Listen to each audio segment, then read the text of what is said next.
सबैलाई मेरो नमन। र अब हामीले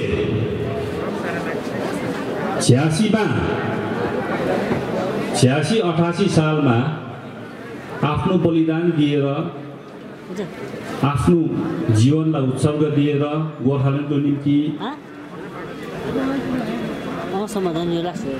एउटा माइल खुट्टी गाड्ने सफलता भएन है। र उहाँ 12 लाख शहीदहरूलाई मेरो नमन। साथै विगतको आन्दोलनमा हिजो अस्तिको आन्दोलनमा पनि बित्नु हुने 13,000 शहीदहरूलाई पनि मेरो अन्तर हृदयबाट नमन गर्दछु। अहिले पिछेबाट भन्नु हुँदैछ किन 12 लाख र 13,000 भन्छन्? 50 जना त 5,000 हुन्छ भन्नेलाई त शहीद त 12 लाख हो नि झन्। यो अस्तिको बितेको शहीदहरू त 13 लाख हो। 13 लाखै हो त्यसो भनेदेखिलाई अझै करोड हो।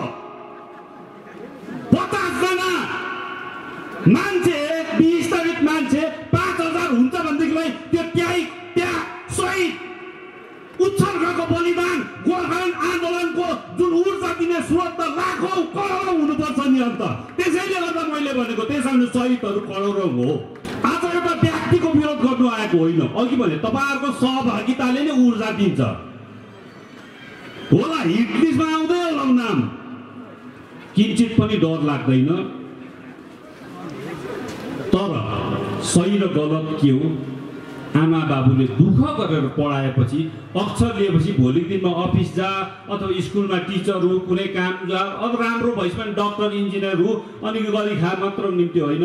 सत्य के हो, असत्य के हो, कसको पक्षमा उभिनु, शिक्षाको मूल उद्देश्य त्यो पनि हो। खालि पेट पालो गर्नुको लागि मात्रै होइन। त्यसैले सत्यको पक्षमा उभिनु हाम्रो कर्तव्य हो। जातिको पक्षमा, जातिको हितमा, समाजको हितमा बोल्न पनि हाम्रो परम कर्तव्य ठहर्दछ। के को विरोध, कस्तो विरोध, किन विरोध गरेको, किन अत्तालिएको, किन हताश भन्छन् भनेदेखिलाई होइन नि। हामी हताश होइनौँ। हामीलाई 50 जनाको 5,000 भनेर बढाइ चढाइ गरेको मन पर्दैन। 5 अघि भनिहालेँ 52 जना रहेछ हाम्रोमा, लिस्ट पनि छ। अस्ति मैले कर्सियङमा त्यो लिस्ट पढेर पनि सुनाएको।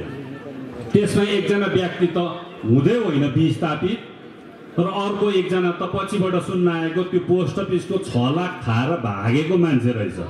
र त्यो माइनस हुँदाखेरि अहिलेसम्मको अफिसियली लिस्टमा एक्चुअली एब्सकन्डिङ भन्छ, भगौडा, विस्थापित, भगौडा, political solution, permanent political solution, यो जिटिए भनेपछि त्यस्तै शब्दको खेल मात्रै हो। यसले आकाश पतलको फरक बुझाउँछ। तर वास्तविकमा हुँदैला भगौडा कानुनको डरले भागेको, आन्दोलन उहिले सेलाइसक्यो तर पनि पक्रेर जेलमा सडाउँछ भनेर विस्थापित जीवन भनेको त आउनु चाहँदा पनि नआउनु सक्ने पो त। विस्थापित जीवन त हामीले पो बिताएको त। कानुनले छुट दिँदा पनि district of Darjeeling, district of Jalpaiguri अनि स्टेट अफ सिक्किमभित्र उनीहरू जानु पाउँदैन। भन्नु मतलब आफ्नो घर, आफ्नो छिमेकी राज्य कहीँ पनि जानु नपाउने। जिउँदैछौँ, राम्रै छौँ, खेलिरहेको छौँ, कसैले खेदेको छैन, तरै पनि घर बस्नु नपाउनेलाई पो विस्थापित भन्छ त। अप्सन छ नि उहाँहरूको त, आएर सरेन्डर गरेर जेलमा बस्नुपर्छ। यो शब्दको खेलहरू छ। त्यसैले यसको विरोध आउनुहोस् न दाजु, तपाईँ आउनुहोस्, कसैले रोक्दैन। तर गोर्खाल्यान्डको मुद्दालाई जिउँदो राखेर बङ्गाल सरकारको फेरि कूटनैतिक रणनीतिको लागि मात्रै हो भने फेरि गोर्खाल्यान्डको मसिया हुनु नखोज्नुहोस्। त्यसको विरोध हामी गर्छौँ भन्नु खोजेको। अब यहाँको राजनीतिक जुन परिस्थिति छ, जुन राजनीतिक स्थितिहरू छ, यहाँको जुन राजनीतिक परिवेशहरू बनिरहेको छ, त्यसमा हाम्रो भनाइमा विरोध छ। आज विमल गुरुङज्यूलाई ग्लोरिफाई नगरिकन, उहाँलाई महान नेतृत्व नभनिकन, स्थितिले मजबुर भएर, उहाँ पनि त एउटा मान्छे हो, उहाँ पनि परिवार छ, उहाँको पनि रहरहरू छ, जेसुकै भए पनि उहाँ पनि मान्छे त हो र उहाँ पनि थाके होला। थाकेर बिसाउनको निम्ति आएको उहाँलाई हामी स्वागत गर्दछौँ भनेर हाम्रो आरपीवाई अङ्कलहरूले बोल्यो भनेदेखिलाई हामीलाई केही पनि छैन। रुमामिसहरू बोल्नुभयो भने केही पनि छैन। उनीहरू पहिल्यैदेखि विमल गुरुङपन्थी थिए, छ र हुनेछ। तर हिजो अस्ति बिजेपीको झन्डा थापेर गोर्खा जनमुक्ति मोर्चाको झन्डा पनि थापेको छैन। उनीहरू पो विमलपन्थी अरे। लौ रुन्दै कराउँदै कुकुरले गुड नखाए विनय दाजुको घरमा गएर खुट्टा धोकी मागेर मेरोमा पनि आएर, मेरा नानाकोमा पनि आएर, सतीश पोखरेलज्यूकोमा पनि आएर, सम्पूर्ण नेतृत्वको घर घरमा आएर रुएर परिवारलाई लिएर लुटुपुटु गरेर केस मिलाइदिनुहोस्, हाम्रो भनिदिनुहोस् न, हामीलाई बचाइदिनुहोस् भनेर उहाँहरूको केसहरू मिलाइदिएर सबै मिलाइदिइसकेर अब शान्तिसँग बस्नुहोस् भन्नेहरू एकैचोटि जात फेरेर छेपारालाई पनि लासले मर्नु बनाएर एकैचोटि विमलपन्थी भएर गोर्खाल्यान्डको हितैसी देख्दा त्यसको विरोध चित्ता नबुझेको कुरा हो। यो विरोध छैन नत्र पनि हामीलाई। अब पहाडमा छेपारो मासिन्छ, रहँदैन छेपारो भन्दा डरलाग्दो रङ फेर्ने मान्छेहरू देखेर छेपारोहरू अब पलायन हुन थाल्छ। हेर्नुहोस्, यहाँ बसि नसक्नु भइसकेको छ, त्यसको विरोध छ हामीलाई। अनि थापाकोमा झुक्काउँदै गएर पैसा खाँदै, विनय तामाङकोबाट अलग्ग पैसा थाप्दै, झन्डा दिँदै आज अचानक फेरि विमलपन्थी हुने मान्छेहरूको विरोध छ। यो मानसिकताको विरोध छ, यो स्तरहीनताको विरोध छ, यो दोगलापनको विरोध छ।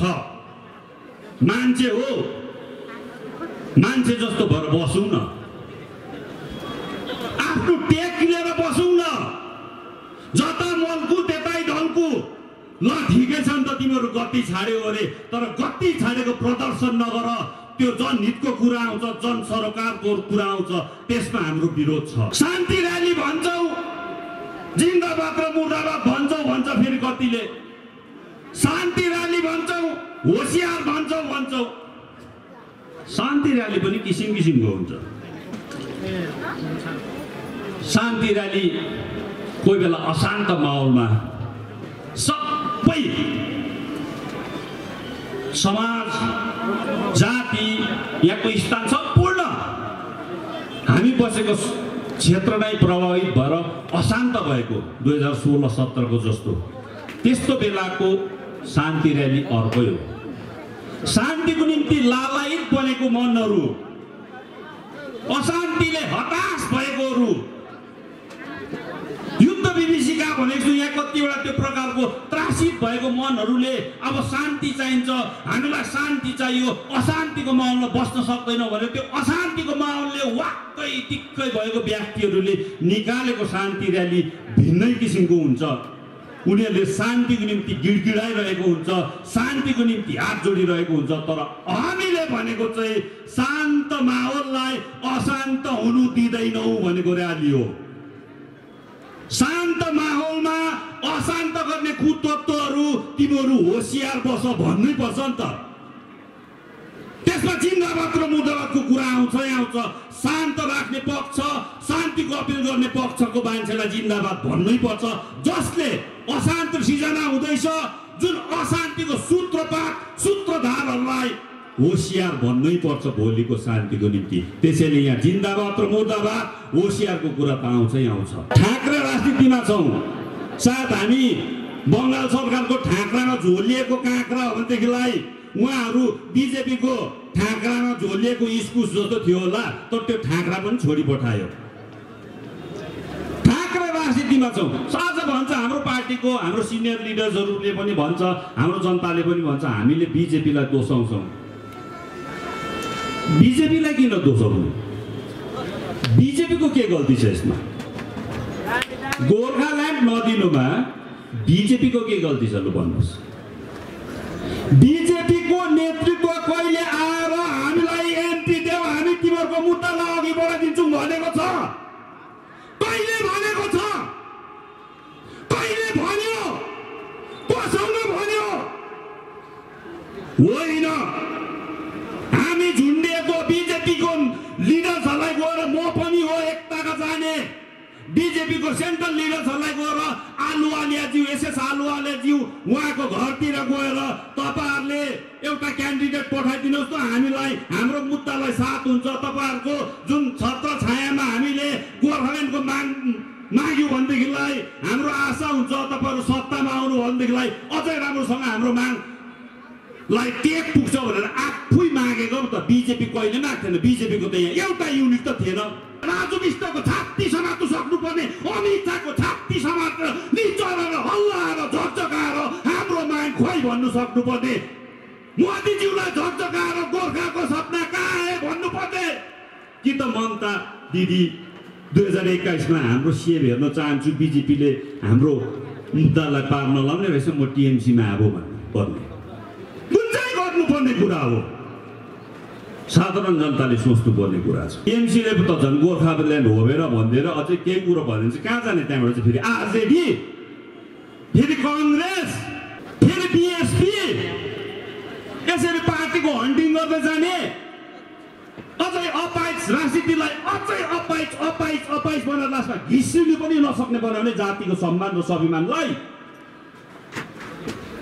यो कुरो याद गर्नुपर्छ कसरी बिजेपी म त देख्दिनँ बिजेपीको दोष खोजी क्यान्डिडेट दिनुहोस् भनेर गएकै हो कुन नेतृत्वले आएर पहाडमा तपाईँहरूले हामीलाई एउटा एमपी दिनुहोस् हामी तपाईँलाई गोर्खाल्यान्ड दिन्छौँ भनेर भनेको छ सम्पूर्ण विज्ञजनहरूलाई कुनै पनि पार्टीको किन नहोस् अब तपाईँ हाम्रो कर्तव्य छ यो समयमा यो सङ्क्रमणको समयमा तपाईँ हामी एकजुट भएर आफ्नो अडान स्पष्ट राख्नुपर्छ हामीले हाम्रो अडान स्पष्ट राख्नुपर्छ 50लाई 5000 भन्दा हुन्छ गोली ठोकेर मर्छु भन्दा नमर्दा हुन्छ म आउँछु न त कि त गोर्खाल्यान्ड लिएर आउँछु होइन भने लास लिएर आउँछु भन्दा हुन्छ जे भन्दा हुन्छ त्यहाँबाट पछि जे गर्दा हुन्छ भन्ने राजनीतिक परिवेशमा बाँच्नु पर्ने कि सठिक बाटोमा हिँडेर जनतालाई ढाँट्नु हुँदैन सठिक कुरो गर्नुपर्छ यहाँ कन्सियस पोलिटिक्स हुनुपर्छ प्र्याक्टिकल पोलिटिक्स हुनुपर्छ तथ्यहरूसँगको कुरा हुनुपर्छ भन्ने माहौल सृजनापट्टि हामी अघि बढ्नु पर्ने हो आफ्नो अडान स्पष्ट राख्नुपर्छ तपाईँहरूले जुनै पक्षको नेतृत्वलाई पनि आज एक गोजममो 1 र गोजममो 2 को लडाईँमा दुईटा लथालिङ्गे होस् बिचमा हामी सत्ता हासिल गर्नुपर्छ भन्ने सपना नदेख्नुहोस् यो गोर्खा जनमुक्ति मोर्चा 1 गोर्खा जनमुक्ति मोर्चा 2 भन्छ विनयपन्थी र विमलपन्थीको लडाई होइन याद गर्नुहोस् सत्ताको लडाई होइन नत्र भनेदेखिलाई त हामीलाई त सत्ताको त अझ सजिलो हुन्थ्यो यदि हामी माइनोरिटीमा थियौँ भनेदेखिलाई विमल गुरुङपन्थी आएर एलायन्समा हुन्छ भनेदेखिलाई हामी एब्सोल्युट मेजोरिटीमा हुन्छौँ तथ्यले यो भन्छ नि नीतिले तर सिद्धान्तले त्यो भन्दैन सिद्धान्तले त्यो दिँदैन जनतालाई झुट बोल्नु हुँदैन भन्दैछौँ आफ्नो अडान स्पष्ट राख्नुपर्छ हाम्रो जनाधार घट्छ भनेर हामी किञ्चित पनि चिन्तित छैनौँ किनभनेदेखिलाई त्यो एलायन्स हामीसँगको एलायन्स हो टिएमसी सँगको हाम्रो एलायन्स छ टिएमसी गोर्खा जनमुक्ति मोर्चा विनयपन्थी र गोर्खा जनमुक्ति मोर्चा विमलपन्थी एकजुट भन्दै यहाँ कसैले केही पनि नाप्दैन कसको केही पनि लाग्दैन त्यो सत्य हो तर यो सत्य सँगसँगै हामी आफ्नो सिद्धान्तमा बस्नुपर्छ त्यो अझ ध्रुव सत्य हो त्यो सिद्धान्तको खातिर बुद्धिजीवीहरूले पनि आफ्नो अडान स्पष्ट राखेको हुनुपर्छ दार्जिलिङको माहौललाई फर्काइलिएको हुनुपर्छ यहाँको स्तरीयता यति तल्लो तहसम्म पनि गिर्नु हुँदैन कि यहाँ जनताको केही छैन अघि भनिहाले जे गर्दा पनि हुन्छ जसो गर्दा पनि हुन्छ रिचुअल्स छ नि आज कसैको बित्दा मलामीको रिचुअल छ नौरानको आफ्नै प्रकारको रिचुअल्सहरू छ प्रथाहरू छ भनेदेखिलाई पार्टीको पनि प्रथा छ कोही पार्टीमा आउँछ भनेदेखिलाई झन्डा दिएको हुन्छ झन्डा थापेको हुन्छ तर यहाँ त म अघिदेखि भनिहाले बिजेपीकोले विमलपन्थी भनिरहेको कुनै केही छैन जहाँ मन लाग्यो ती जता जान मन लाग्यो त्यता त्यो होइन सिस्टम छ त्यसैले अब हामी आफ्नो स्ट्यान्ड क्लियर राख्न सक्नुपर्छ विरोध यो कुराको अघि भनिहाले नि देखेको छौँ कालिम्पोङमा शुभ प्रधानज्यू बोल्नु हुँदैछ हामीलाई भन्नु केही छैन सरिता मिस बोल्नुभयो एकदम वेलकम छ उहाँहरू निधारमा विमलपन्थी भनेर छाप दिएको जत्तिकै उहाँलाई केही छैन भन्नु तपाईँहरूले तर इस्युलाई ग्लोरिफाई गरेर गोर्खाल्यान्डको निम्ति उहाँ आउनुभएको उहाँ अझै पनि गोर्खाल्यान्डको पारेबाजी शब्द हो भन्दा हाम्रो विरोध छ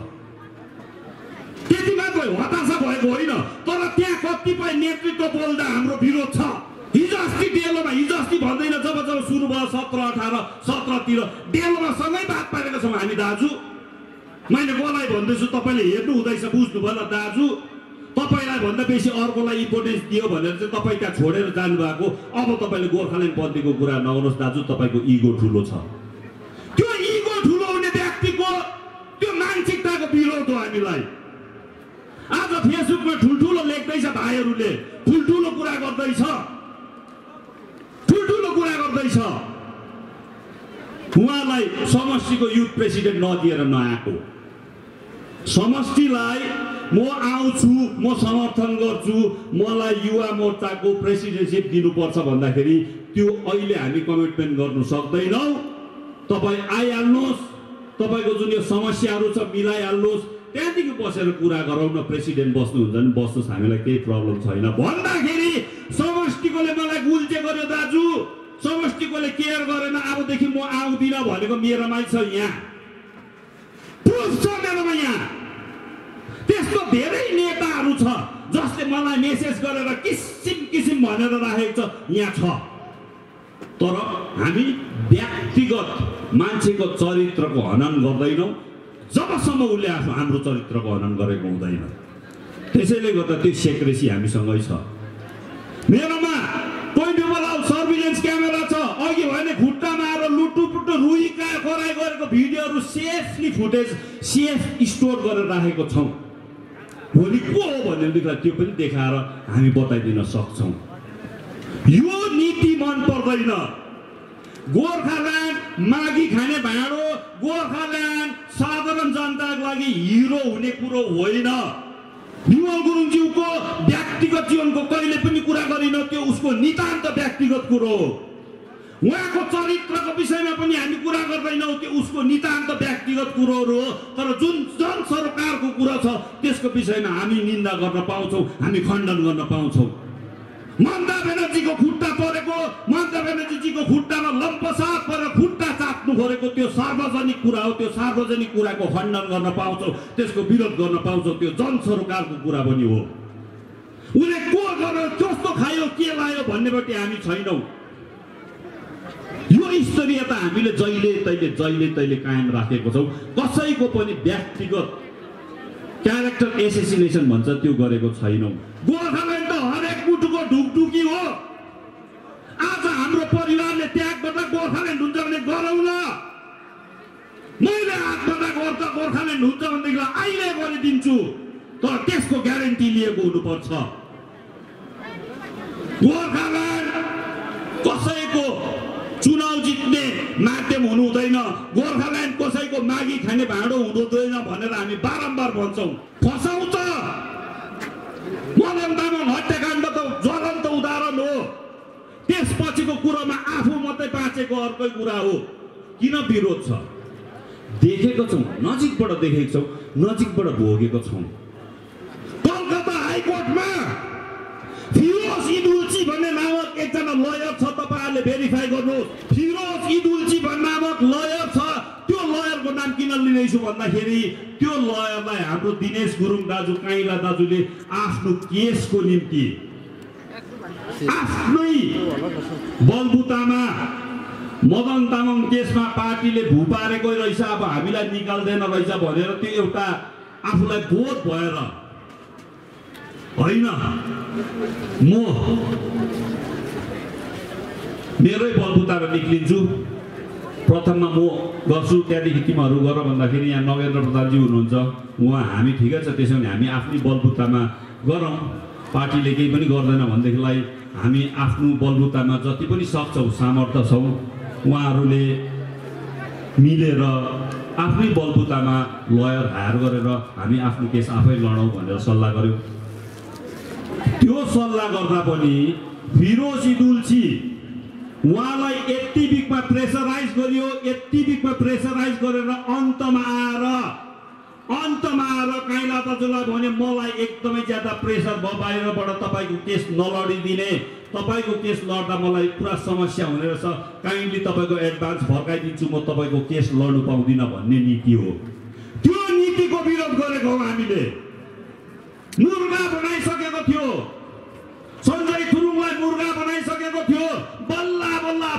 मुर्गाको मुर्गा भन्दैन खसी बलिको खसी त्यहाँ हुने आफैले आफूलाई विस्थापित भनी टोपोल्ने साथीहरूलाई पनि मेरो रिक्वेस्ट छ भोलिको दिनमा त्यो AK-47 को मालिक चाहिँ तिमी नहुनु नि। लाप्चे बस्तीको मुनि सिमानामा बोर्डर्सको मुनि सिमानामा सिज गरेको AK-47 को मालिक चाहिँ दिपेन माले भएको छ भने मलाई बहुत दुःख लाग्छ।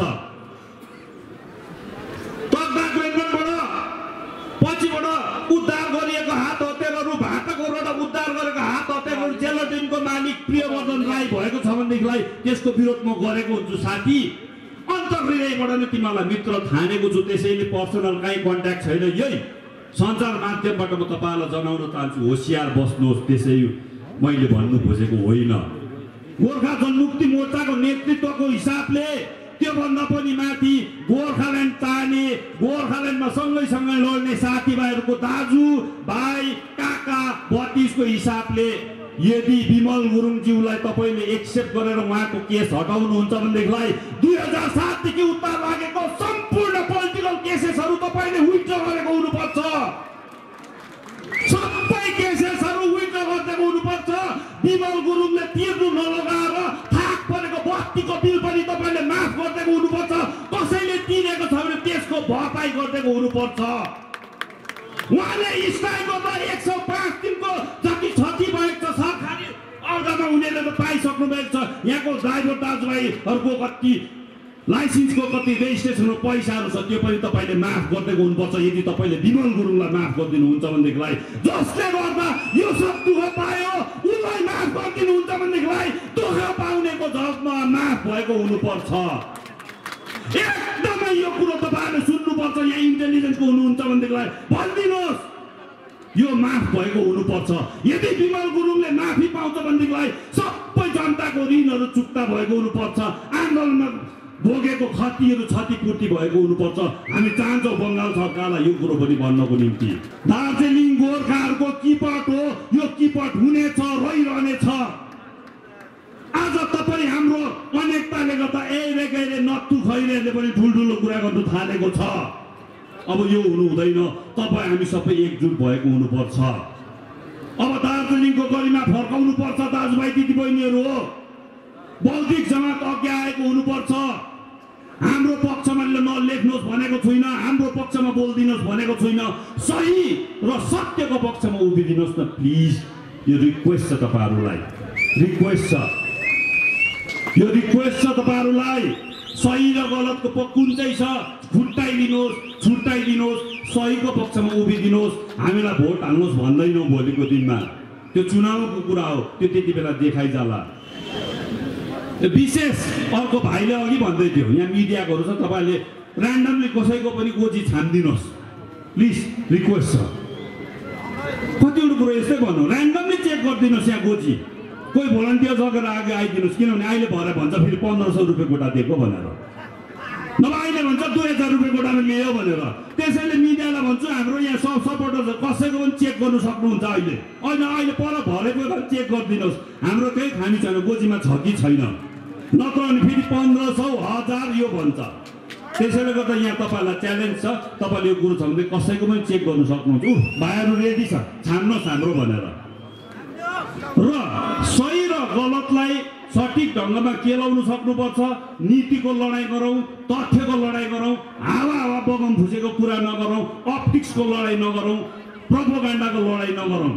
र यही रिक्वेस्ट गर्दै बेटर दार्जिलिङको भिजन छ नि हाम्रो है त्यो गर्दै त जहिले त एउटा टक्क आइहाल्यो बेटर दार्जिलिङ भन्दा कुरैमा अरूलाई के जस्तो लाग्छ विमल गुरुङ चाहिँ अहिले चाहिँ 2017 देखि उता चाहिँ दशा बिग्रेको त्यो दार्जिलिङको पहाडको जनताको निम्ति चाहिँ लोदर मात्रै हो। किनभनेदेखिलाई उहाँले उठाएको क्यान्डिडेट राजु विष्टज्यू निक्लिनु भयो। जस्तो जित्यो चौकी ताक्ने बानी चाहिँ साह्रै नराम्रो उहाँको। जस्तो राजु विष्टको जित निरज जिम्बा तामाङको जितले त बहुलाएर त म्युनिसिपालिटी क्याप्चर गर्नु गइहाल्यो। म्युनिसिपालिटी क्याप्चर गर्नु जाँदाखेरि त्यहाँ लथालिङ्ग भयो न आफूलाई न च्याफुलाई। म्युनिसिपालिटीको बोर्ड अहिलेसम्म पनि गठन हुनु पाएको छैन। त्यसको भुक्तभोगी को? यहाँको म्युनिसिपालिटी एरियामा बस्ने जनता। यो बाँदरे प्रवृत्तिको विमल गुरुङज्यूको जुन नेचर छ यो चाहिँ एकदमै हुनु हुँदैन। आफ्नो पनि नबस्ने, अरूको पनि भत्काइदिने। अब भर्खर दार्जिलिङ कर्पोरेसनको डिमान्ड, दार्जिलिङ म्युनिसिपल कर्पोरेसनको डिमान्डमा लागि पर्नुपर्ने हामी अहिले बोर्ड पुनर्गठनको डिमान्डमा बोर्ड पुनर्गठनको प्रक्रियामा लाग्नुपर्ने, पर्जापट्टाको प्रक्रियामा लाग्नुपर्ने, यहाँ ब्लक्सहरूको बाइफर्केट हुनुपर्छ भन्ने प्रक्रिया डिमान्डमा अघि लाग्नुपर्ने, मतलब फेरि ऊ सरेन्डर गरेर त्यहाँ त आउँछ आउँदैन, दाजु आउँछ आउँदैन, खुनको नदी पो। अब जनतालाई यो बित्थामा अचाहिँदो भिड, अचाहिँदो कोलाहल हल्लाहरू चाहिएको छ कि यहाँको दार्जिलिङको जनतालाई म्युनिसिपल कर्पोरेसन चाहिएको छ? बन्द भएको डढिसकेको पञ्चायत अफिस चाहिएको छ कि यहाँ नयाँ बाइफर्केट भएर ब्लक चाहिएर यहाँ पञ्चायतको सुचारू रूपमा पञ्चायत चलेको चाहिएको छ? पर्जापट्टा चाहिएको छ कि फेरि खुनको नदी, विमल गुरुङ जिन्दाबाद, विनय तामाङ जिन्दाबाद चाहिएको छ? के चाहिएको छ? के चाहिएको छ? तपाईहरुले अब यो सोच्ने बेला छ।